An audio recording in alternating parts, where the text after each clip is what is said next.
Report में थोड़े से इश्यूज हैं। फिर मेरी रिपोर्ट पॉजिटिव आई, तो एकदम से बहुत शॉकिंग मोमेंट था। And she was crying so badly कि तो आइए इस अंधेरे में चलते हैं सिल्वर लाइनिंग की ओर और देखते हैं कई लोग कैसे कोरोना की जंग को जीत रहे हैं। आइए हम उनसे बात करते हैं। नमस्कार, आज हमारे साथ हैं प्रगति माहेश्वरी, जो कि एक फर्म में बिजनेस डेवलपमेंट एग्जीक्यूटिव हैं। बहुत बहुत स्वागत है आपका प्रगति हमारे इस कार्यक्रम में।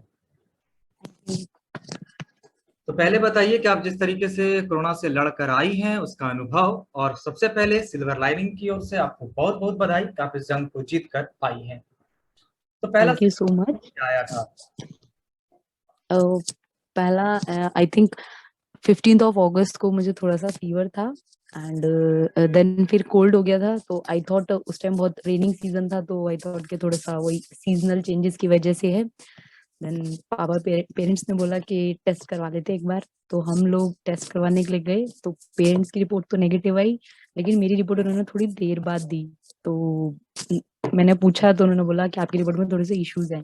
फिर मेरी रिपोर्ट पॉजिटिव आई, तो एकदम से बहुत शॉकिंग मोमेंट था। फिर उसके बाद में डॉक्टर का कॉल आया वहीं से ही, तो उन्होंने बोला कि आपकी रिपोर्ट पॉजिटिव है, और चाहती हैं या कोविड केयर सेंटर में जाना चाहती हैं।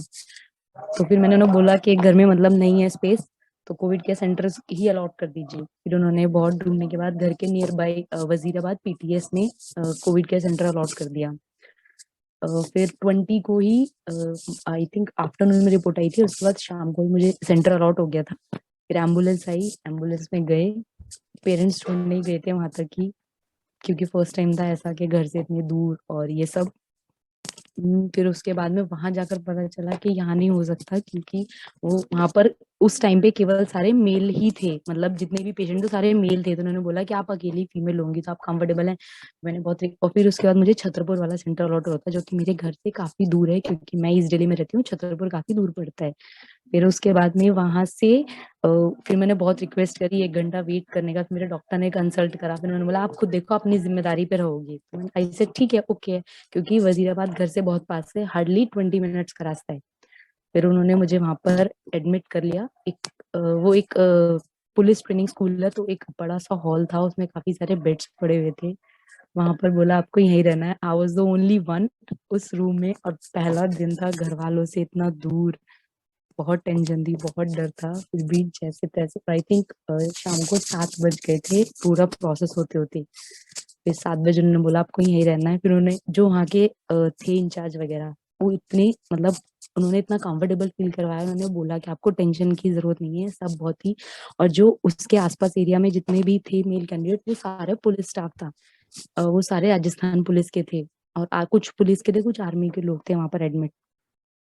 तो फिर उसके बाद डिनर करने के बाद फिर डॉक्टर आए, उन्होंने चेकअप करा। उन्होंने बोला और कोई सिम्टम तो नहीं है, बट उस टाइम हल्का सा फीवर था। तो उन्होंने मेडिसिन दी, उन्होंने बोला आप रेस्ट करो। फिर उन्होंने बस, क्योंकि उस टाइम मैं केवल अकेली थी, उन्होंने बोला रूम लॉक कर लेना प्लीज।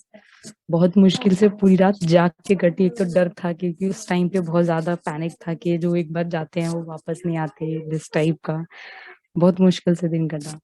फिर अगले दिन मॉर्निंग में एक योगा इंस्ट्रक्टर आए, और फिर उसके बाद में उन्होंने योगा करवाया पैनिक कम करने के लिए। फिर अगेन डॉक्टर की विजिट हुई, उन्होंने समझाया। उन्होंने मुझे पहले तो मुझे तो बहुत कॉन्ग्रेचुलेट किया, बहुत बोला कि आप इतनी ब्रेव हो कि अकेले रह ली इतने लोगों के बीच में, क्योंकि यूजली जो होती हैं सब मना कर देती है कि नहीं हम कंफर्टेबल नहीं है, क्योंकि आसपास सारे मेल हैं। और बस फिर उसी दिन से 10 दिन का था वो पूरा प्रोसेस, इस यही था वक्त फिर डेली का।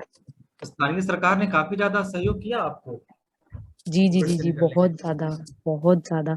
क्योंकि जहां पर टेस्ट हुआ तो वहीं के डॉक्टर है, डॉक्टर अंकित, उन्होंने बहुत ज्यादा सपोर्ट किया। उन्होंने उल्टा मतलब मुझ मेरे अलावा मेरे घर वालों को भी बहुत सपोर्ट किया। उन्होंने डेली फॉलो लिए कि आपके घर में तो किसी को इशू नहीं है, आपके घर वालों का टेस्ट करवा लो। क्योंकि पेरेंट्स का टेस्ट तो सेम डे हो गया था, बस सिस्टर का टेस्ट बचा था, तो सिस्टर का टेस्ट करवाया, वो भी नेगेटिव निकली थी। पर उन डॉक्टर ने बहुत ज्यादा सपोर्ट किया, डेली के डेली फॉलो अप लेना, वहां के डॉक्टर से भी फॉलो अप लेना, बहुत ज्यादा सपोर्टिव थे। एक टफ सिचुएशन रहा होगा क्योंकि फैमिली से आपको दूर जाना है। बहुत ज्यादा, क्योंकि being as a girl first time ऐसी सिचुएशन थी कि घर से दूर जाना था, कोई नहीं था वहां पे, रिसोर्सेज भी नहीं थे इतने। और फिर कभी इतना मतलब कभी आई थिंक मुझे खुद याद नहीं है मैं कभी पेरेंट्स से दूर गई हूँ घर के अलावा। बहुत ज्यादा टफ था वो 10 दिन, इसीलिए इसलिए टफ नहीं थे because I was not well, इसीलिए ज्यादा टफ थे कि हाँ पेरेंट्स से दूर रहना पड़ेगा एक अनजान जगह पे अनजान लोगों के बीच। वो ज्यादा स्केरी मोमेंट था। और आपने उस मोमेंट को बहादुरी के साथ सामना किया और जंग को जीत कर निकली हैं आप। जी जी जी, बहुत मुश्किल आपका है। मुझे वहाँ का लगता है जो सारा झांसी या ग्वालियर से हैं शायद आप। नहीं नहीं, totally belong to Delhi. Okay okay, आप दिल्ली से ही हैं। जी जी जी। तो अच्छा, वो जो अगर आपका जो इलाज चला, इसके बारे में अगर आप कुछ ब्रीफिंग बता सकें हमारे दर्शकों को। इलाज में डॉक्टर्स ने वही एक पैरासीटामोल थी, विटामिन की टैबलेट थी और कुछ मल्टीविटामिन थे, विटामिन सी की टैबलेट्स थी और प्रॉपर डाइट थी उन्हीं की तरफ से थी, गवर्नमेंट दिल्ली गवर्नमेंट की तरफ से ही थी। मॉर्निंग का ब्रेकफास्ट, देन एक हेल्दी डाइट थी आफ्टरनून की और एक डिनर था। तो उन्होंने बोला बस यही डाइट फॉलो करनी है और पैनिक नहीं होना है और वो मेडिसिन टाइम टू टाइम लेनी है। पैरासीटामोल उन्होंने बोला था इफ फीवर हो तभी लेनी है, लेकिन विटामिन तो पूरे 10 दिन चली थी। जी। अच्छा, उसमें मुझे एक चीज और आप बताइए कि जिस तरीके से आपको योगा कराया जा रहा था, तो उसमें जी कहीं ना कहीं मेंटली आपको प्रिपेयर करा जा रहा होगा कि आप इन चीजों से लड़कर बाहर निकल सकती हैं। तो माइंड सेट राइट का भी राइट एक राइट। रोल होता है इसमें। डेफिनेटली माइंड सेट का रोल था क्योंकि the day when I was admit I was the first one lady. उसके बाद धीरे धीरे पेशेंट्स आना चालू हुए थे तो उस रूम में आई गेस 4-5 लेडी और आई थी। तो एक लेडी थी उनका एक छोटा सा बेबी था वो छोड़कर आई थी and she was crying so badly कि उनको संभालना बहुत मुश्किल था। फिर वही योगा इंस्ट्रक्टर आए, उन्होंने एक दो उनको डीप ब्रेथ वाली एक्सरसाइज करवाई, उनको समझाया, उनको बहुत एश्योर किया कि आप यहाँ पर सेफ हैं और आपके बच्चे सेफ रहे इसीलिए आप यहाँ रह रही हैं। तो आई थिंक वो बहुत इंपॉर्टेंट रोल प्ले करा उस चीज में। एक इमोशनल मोमेंट हो जाता है जब आप छोटा सा बच्चा हो और घर से बाहर। Right right right. और सेकेंड चीज कि उस टाइम पे किसी और को ऐसे पैनिक क्रिएट करते देखना, चाहे हम कितनी भी कोशिश कर लें खुश रहने की, हम भी खुद ही इमोशनल डाउन हो ही जाते हैं। बिल्कुल। फिर वो लेडी जंग से बाहर आई, कोरोना को जीत कर आई बाहर। जी जी जी। मेरे आई थिंक मेरे डिस्चार्ज के 2-3 दिन बाद उनका डिस्चार्ज था, उसके बाद तक वो बहुत ज्यादा कंफर्टेबल थी, एकदम टोटली फाइन थी। और उनका बच्चा भी स्वस्थ था। जी जी जी जी जी, सब बहुत वेल। मतलब बस इसमें हिम्मत से काम लेना है, आप बाहर आ सकती हैं, कोरोना को हरा सकती हैं। बिल्कुल, बस पैनिक नहीं क्रिएट करना है। जैसे अभी भी आप देख रहे हैं ऑक्सीजन की कमी हो रही है, ये सब हो रहा है, तो रीजन मेन जो मेरे हिसाब से वो ये कि पैनिक बहुत जल्दी क्रिएट हो जाते हैं। आई स्टिल रिमेम्बर वहां पर एक कपल आए थे, एक एल्डरली कपल थे वो, दादी बाबा जी की उम्र के होंगे। वो आते ही इतना पैनिक क्रिएट करने लग गए थे कि सेकंड डे पर ही, वो फर्स्ट डे एकदम नॉर्मल थे लेकिन सेकंड डे पर उन्होंने इतना पैनिक क्रिएट करा, सबको देखा उतना डर गए कि उनका फीवर, हाई फीवर हो गया, उनको ब्रीथिंग इश्यूज होने लग गए सिर्फ और सिर्फ पैनिक की वजह से। और रिजल्ट ये हुआ उनको हॉस्पिटलाइज करना पड़ा, अदरवाइज दे वर नॉर्मल, बहुत ठीक ठाक थे वो, बस उनकी रिपोर्ट पॉजिटिव थी। कोरोना आपके माइंड के साथ पूरी तरीके से खेलता है और बुरी तरीके से खेलता है।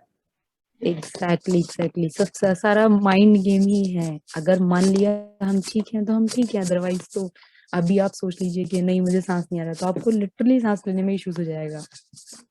तो आप क्या एडवाइस देंगे जो अभी कोविड पॉजिटिव है या होम आइसोलेशन पे है, उन लोगों को आप क्या सलाह जी देंगे। बस यही है, जैसे ये सोच के चलिए जैसे नॉर्मल फीवर आता है तो क्या करते हैं, रेस्ट लेते हैं, ट्रीटमेंट लेते हैं, मेडिसिन लेते हैं, डाइट लेते हैं, बस दैट्स इट, यही फॉलो कीजिए। हाँ बस इसमें ये है जैसे नॉर्मल फीवर आता है, नॉर्मल हमें कोई बीमारी होती है तो वो हमसे घर वालों को नहीं होती है, लेकिन इसमें ये कि हमसे घर वालों को भी हो रही है तो बस यही सोच के थोड़ा सा आइसोलेट रखिए कि ठीक है, वही वो सेफ है तो हम सेफ हैं, दैट्स इट। और मेंटली स्ट्रांग रहिए, कोई जंग नहीं, बाहर देखिए बाहर तो कितना ज्यादा मतलब पैनिक क्रिएट हो रहा है, एटलीस्ट काम डाउन योरसेल्फ, बस यही है, शांत रहिए। न्यूज कम से कम, बैड न्यूज कम से कम देखिए, गुड न्यूज देखिए, पॉजिटिविटी देखिए और अपने आप पे प्राउड फील कीजिए कि चलिए एटलीस्ट फैमिली पूरी तो सेफ है, केवल हम ही तो हैं, हम भी ठीक हो जाएंगे, दैट्स इट। और इसके लिए आप अगर योगा प्राणायाम का भी सहारा लें तो और बेहतर होगा। एग्जैक्टली, वहां पर अनुलोम विलोम, सूर्य नमस्कार, यही सब एक्सरसाइज हमको कराई जाती थी। और डाइट के लिए उन्होंने बोलता, एक कभी कभी ऐसा होता था कि घर की बहुत याद आती थी, होम सिकनेस फील होता था, तो 1-2 बार का लंच मैंने स्किप करा था, तो वहाँ के डॉक्टर मुझे बहुत स्ट्रिक्टली मना करते थे कि डाइट नहीं छोड़नी है, डाइट स्ट्रिक्टली फॉलो करनी है तभी आप रिकवर कर पाएंगे, अदरवाइज 10 की जगह हो सकता है आपको 15 दिन यहाँ रहना पड़े। जी। तो आपने ये कर दिखाया, आप घर से बाहर रहीं, और इतने लोगों के साथ रही, अकेली लेडी थी आप कह रही राइट, हैं। Right, right. और द बेस्ट मोमेंट वहाँ का ये है क्योंकि मैं अकेली, I think I was the youngest one.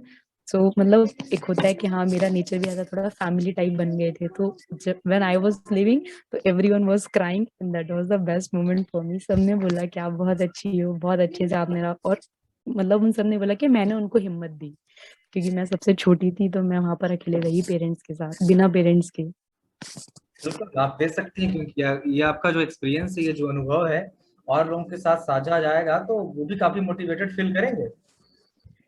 बस मोटिवेट ही रहना है, बस खुश रहना है। वहां पर ये होता था कि सब, अगर हम थोड़ा सा भी लोनली फील करते थे तो जो वहाँ के जो और एडमिट थे पुलिस वाले, वो आते थे, बातचीत करने की कोशिश करते थे, पूछते थे कि मैडम को टेंशन तो नहीं है, आप घबराओ मत, ठीक हो जाएगा।